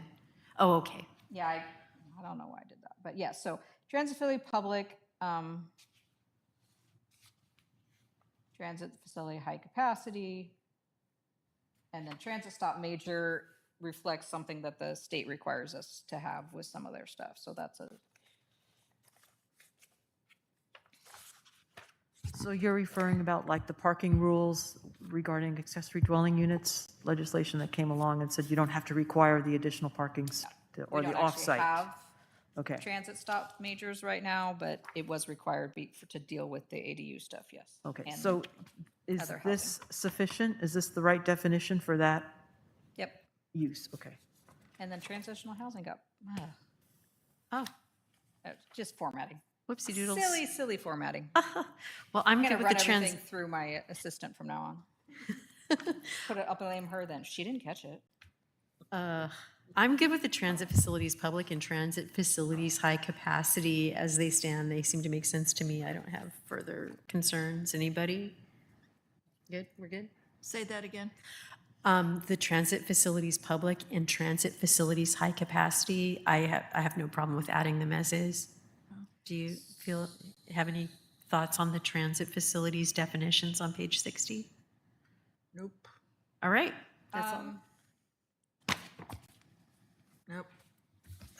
Public transit facilities on page 33 under uses. 33. If we, it is under an allowed use under community facility, which means it could be like a major bus in and out, or I should know the terms, what my husband does for a living. Like a big, an actual like transit facility is currently allowed. Does it fall under the same thinking we were with education, and should it be a conditional use permit for community facilities? Oh, you mean, yeah, why not make it, align it all? Because I guess I'm like, if you're, So under special where it says allowed, that should be conditional so under for public transit facilities? Under CF should be Yep, under conditional. Yeah. should it be A or conditional too? That should be conditional too, yes. Yeah. Yes. If we're, because if, again, Align them perfectly, yes, I agree. all right, I will bring this all back. Do we have any other little things here? Animal services to M1. Yes, Add that animals. was all, everyone seemed comfortable with that last Okay, so we're meeting. good. Okay, we're good. I think that's everything. Are we literally done early? I can't believe Yeah. it. Quick comment? Yes. And that is, when this comes back, next meeting, that we include our zoning map, because I think it's very helpful Yes. to be able to cross-reference. And my wish, and I know there's different programs printing these things out, it would be nice if the colors on our zoning map, not the future use map, but the zoning map, the colors that were in the table. I think it's supposed to, but sometimes it's the program, and when you print them, they, All right. Well, let's move on then. I think it's time for staff report. Oh, wait, I'm sorry. Vice Chair Johnson. So this is going to come back in October? Yes. for a public hearing. Just the trees is moving on. Okay, that's what I'm asking, just the The definitions. uses and the definitions. Yeah, because we will not be meeting in September. Correct. This was our Because we September don't meeting. have a meeting next month, but we do have one in October. In October. Yes. I have nothing to So comment. this is the September meeting right now in August. I'm fine. All right, so as Commissioner Whalen hinted at, you are now looking at the Community Development Director. I got my title reclassified and had to be voted on by council, so it's, Are congratulations in order? sure. Congratulations. I appreciate it. Thank you. My department is having fun teasing me about it, which is good. And then the October meeting, so in the past, we've had to move the October meeting because of the craft bazaar, but this, because of the way the calendar adjusts, we don't actually have to. So we can have it on the second Wednesday of October. The craft bazaar is the weekend before, so we are not inconvenienced, which is very nice. The 14th? Yes. And I think, Community event, That's all you got? You I got think more? that's all I got. All right. the picnic parade, All right. Milton Days? What about it? Didn't we talk about that last time? No. Are you Milton Day? Oh. So our table, there was some issues with the location of our table. There was a couple reasons for that. I don't want to throw certain vendors under the bus. But we got bumped where we were next to the stage and we were we weren't where we normally were. We got moved over here and then we were long ways and we were next to the stage, next to the fish truck. So we did not have the public engagement that we normally have, which is a little bit disappointing. It will not happen again. We have been told that we will get priority in the future. So it was, like I said, Framework was there. They had great information. They did try and we did grab a lot of people who were in the fish truck line as best we could, but it was a little disappointing of where we were located. So that is a bummer. That being said, overall, it was a great event. Like I said, we did talk to some people and they did get some information. They were trying real hard. They had some big boards, so they were trying to be as interactive as possible, and especially when the music wasn't super loud. So, and then we are, for the climate stuff, we're working on the greenhouse gas emissions, the resiliency, and the overall. We're looking at a kind of a workshop this winter that we will make sure we are advertising in various ways to try to get a lot of people in, working on a interest task force. So we're trying to get like someone from the tribe, someone to come up Pierce County Health Department, some residents, trying to pick from people because you guys will be involved in that. So I'm trying to find some outside people so we get some community backing on this a little bit more. So we're working on that right now. So yes, and then the other project we're working on, like I said, we have the grant money for a sub-area plan. I'm kind of taking lead on that.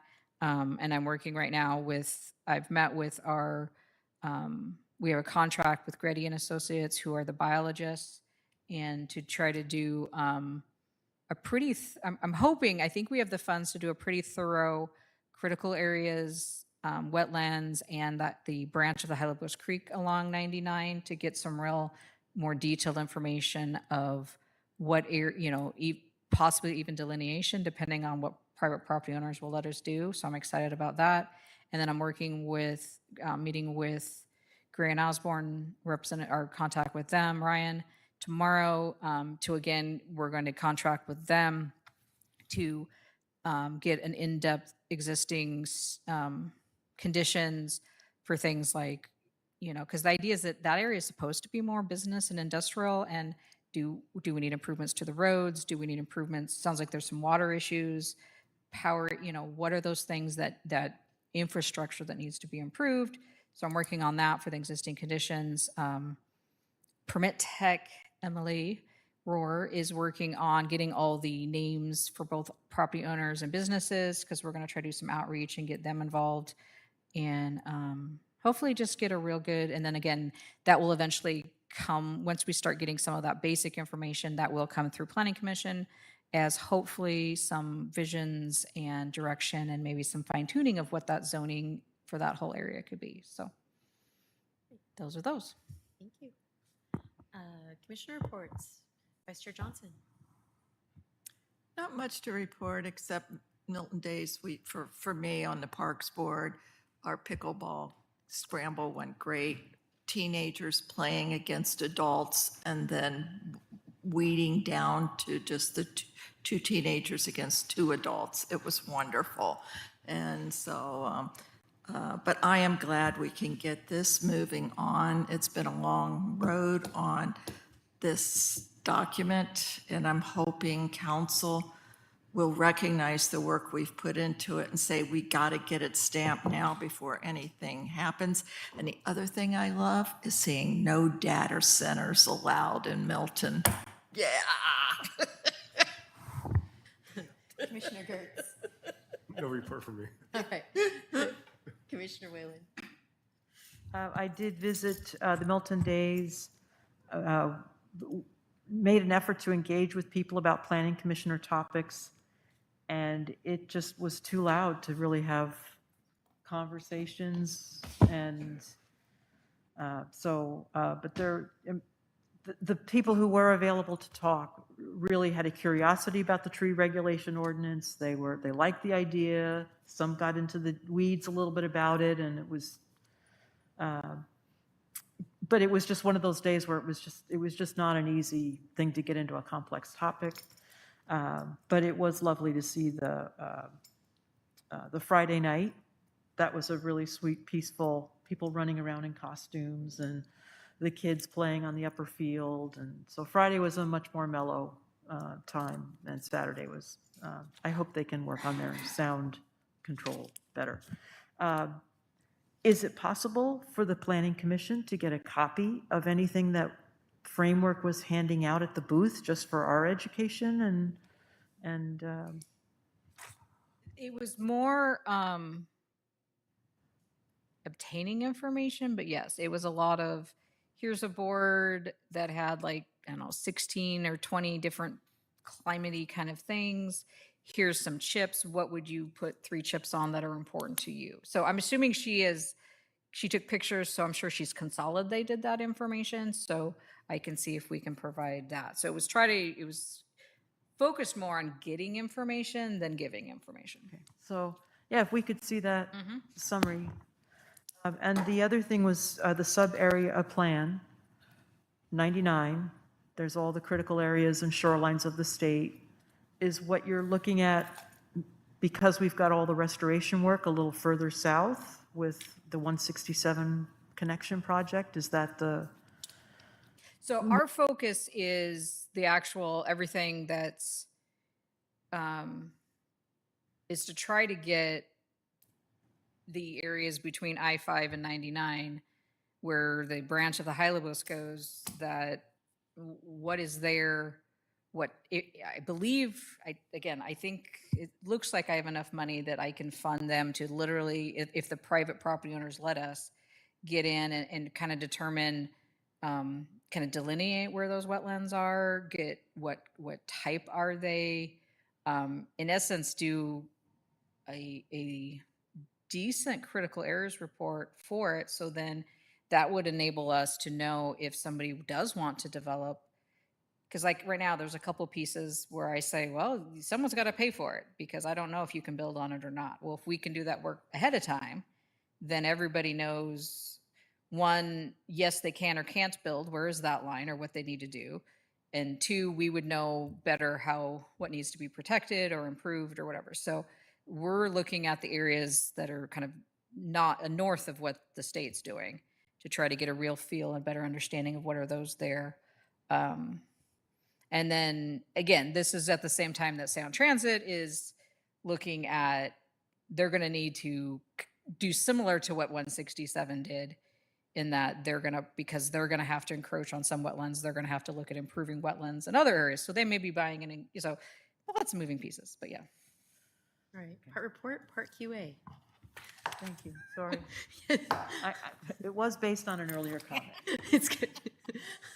Do you have a commissioner report, Commissioner Strader? I don't, other than to say I've really enjoyed tonight's meeting. I really feel like I walked into the meeting thinking about the tree ordinance, and I'm leaving feeling way more hopeful that I hope council recognizes the work that you all did before I got on, that we've done since I've been on, and it moves forward. That's what I hope. Yeah, my report too is I'm just so glad that we've battled through and gotten something onto council, and bless its journey. All right. Our next regular meeting